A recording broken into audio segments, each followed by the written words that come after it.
Hi అండి అందరికీ welcome back to me Harshita. ఇవాళ మన టేస్టీ రెసిపీ వచ్చేసి అయితే బెండకాయ అనమాట. చాలా బాగుంటుంది, చాలా టేస్టీగా ఉంటుంది, అలాగే చేయడం కూడా చాలా త్వరగా అవుతుంది. ఇంకెందుకు లేట్ చూసేద్దాం రండి. ఇప్పుడైతే నేనైతే నీట్గా అయితే అన్ని కోసి పెట్టుకున్నాను అనమాట. ఆనియన్స్, పచ్చిమిర్చి, బెండకాయలు అయితే కోసేసి పెట్టేసుకున్నాను. ఇప్పుడు ఒక ప్యాన్ పెట్టేసుకున్న దాంట్లో 2 టేబుల్ స్పూన్ ఆయిల్ వేసేసాను. ఇప్పుడైతే జీలకర్ర కూడా వేసేసాను. జీలకర్ర అయ్యాక ఆనియన్స్ కూడా వేసేస్తున్నాను అనమాట. ఆనియన్స్ పచ్చిమిర్చి ఇవి కొంచెం బ్రౌన్ కలర్ వచ్చేదాకా వేపిస్తున్నాను. ఇవి బ్రౌన్ కలర్ వచ్చాక కొంచెం లైట్గా పసుపు వేస్తున్నాను అనమాట. ఇప్పుడు ఇందులో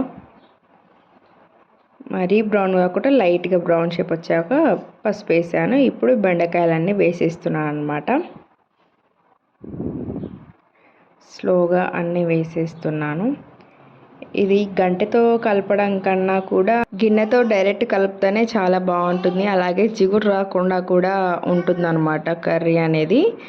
డైరెక్ట్ గిన్నెతోట ఇలా వేయించేస్తే బాగుంటుంది, టేస్ట్ కూడా బాగా వస్తుంది, జిగురు కూడా రాకుండా ఉంటుంది. బెండకాయ అనేది జిగురుగా రాకుండా చాలా బాగా వస్తుంది అనమాట. చూడ్డానికి కూడా బాగుంటుంది.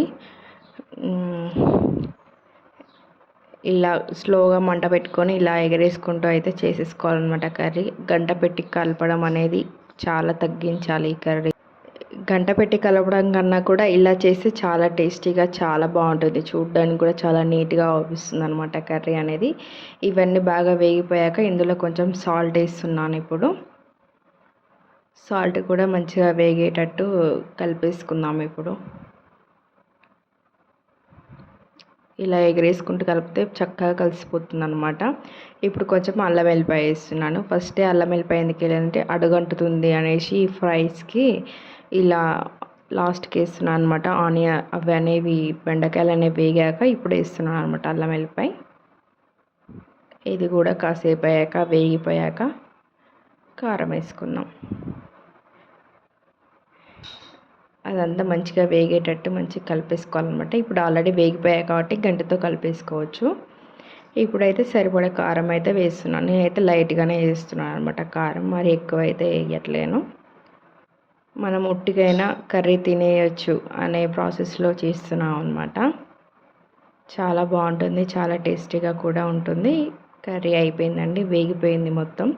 ఇప్పుడైతే ధనియాల పొడి అయితే వేసేస్తున్నాను లాస్ట్కి. ఈ కర్రీ మీకు ఎలా వచ్చిందో ట్రై చేసి నాకు కామెంట్ బాక్స్లో చెప్పండి.